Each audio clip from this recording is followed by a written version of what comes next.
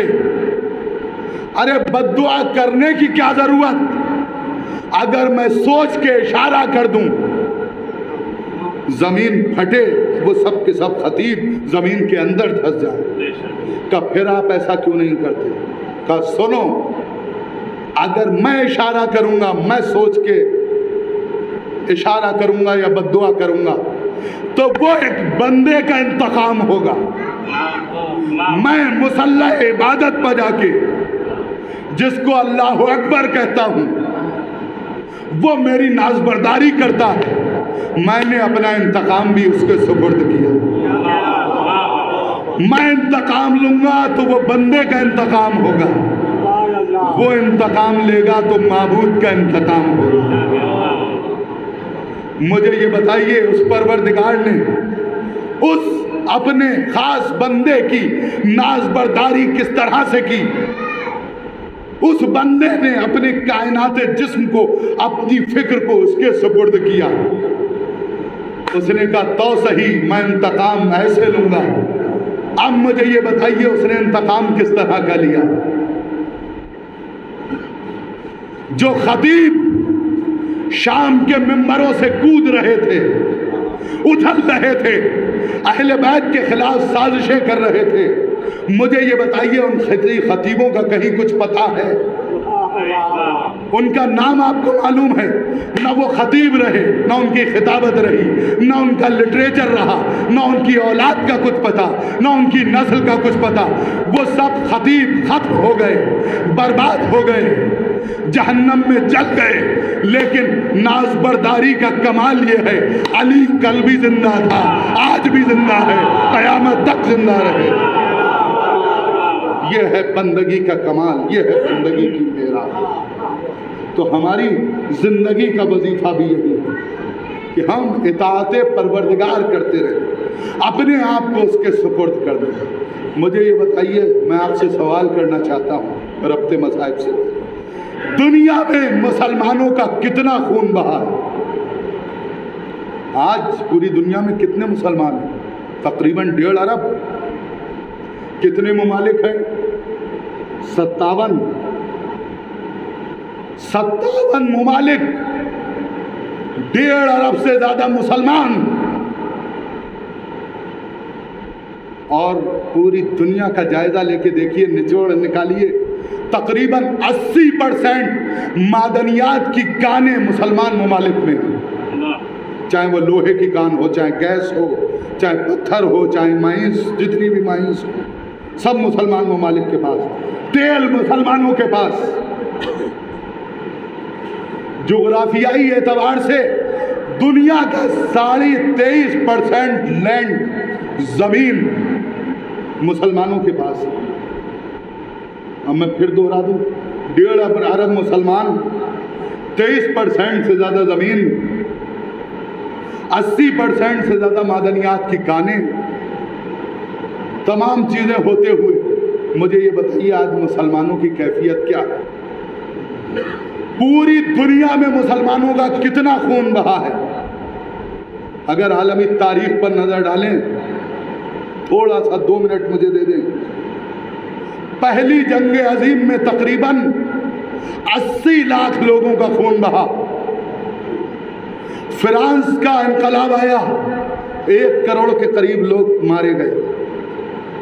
Russia میں Stalin اور linen کی فکر کے مطابق جب کمیونزم کا انقلاب آیا، آپ نظر اٹھا ڈال کے دیکھیے، فیس بک پہ جا کے دیکھیے، سوشل میڈیا پہ جا کے دیکھ لیجئے، آج کل تمام چیزیں موجود ہیں.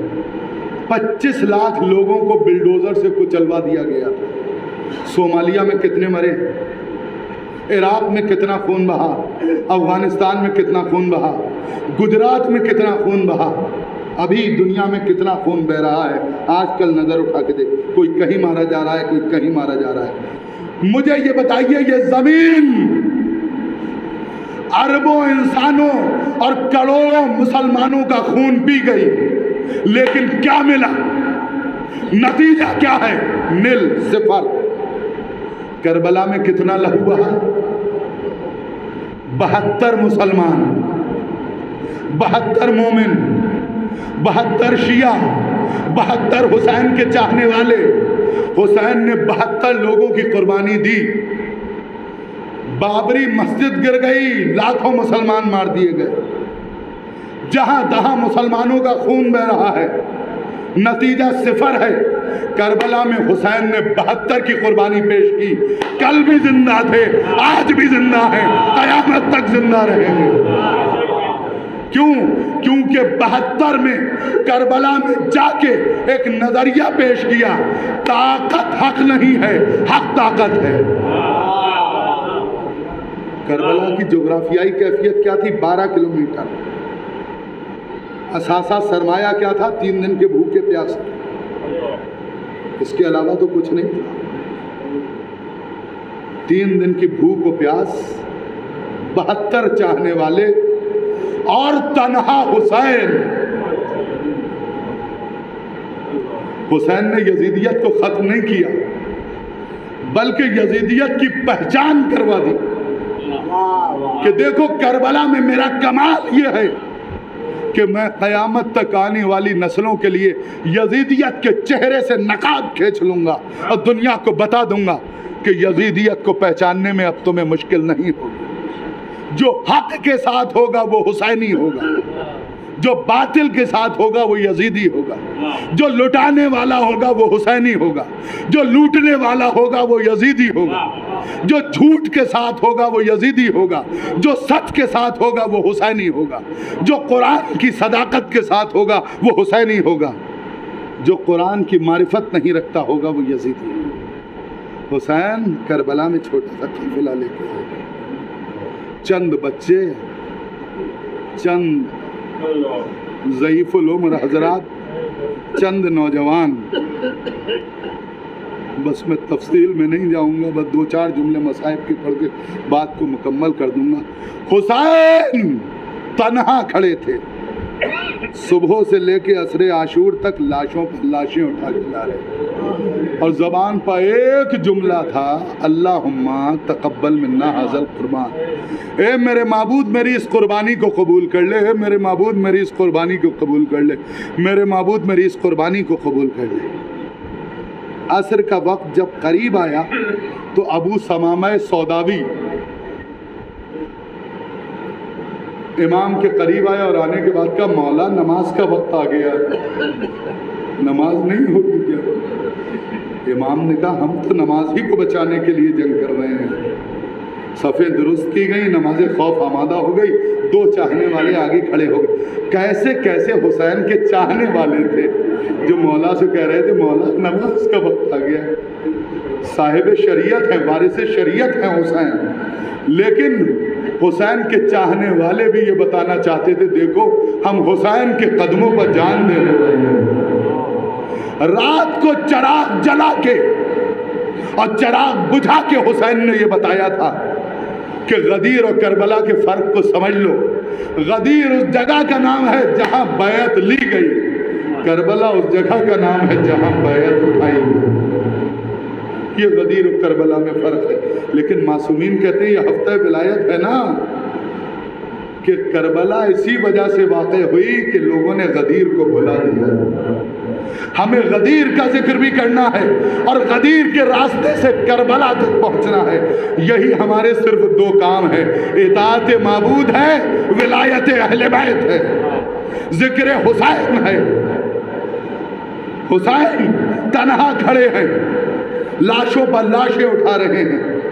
جب سب چلے گئے تو ایک مرتبہ بہن کے پاس آئے، بہن خدا حافظ، بہن خدا حافظ، سب سے رخصت ہوئے۔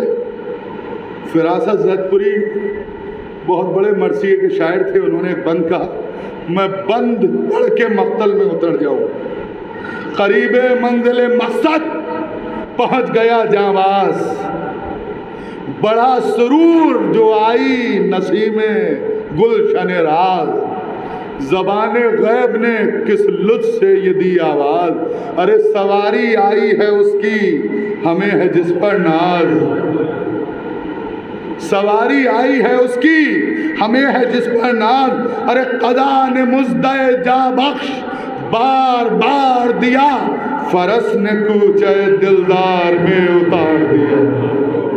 گھوڑا ذوالجناح ایک مرتبہ حسین کو لے کے مقتل میں آیا، اب ایک مرتبہ حسین نے تلوار کو نکالا، نکالنے کے بعد حملہ کرنا شروع کیا، میمنہ کو میسرہ پر پلٹا، میسرہ کو میمنہ پر پلٹا، ایک منزل وہ آئی کہ حسین جنگ کرتے کرتے فرات کے کنارے پہنچے اور ایک جملہ کہا، اے برابر کے بھیا عباس، دیکھو جنگ کرنے کی بڑی تمنا تھی، تمہارا بوڑھا بھائی حسین، تمہارا ضعیف حسین کس طرح سے تلوار چلا رہا ہے، کس طرح سے جنگ کر رہا ہے۔ اور اس کے بعد پھر مڑے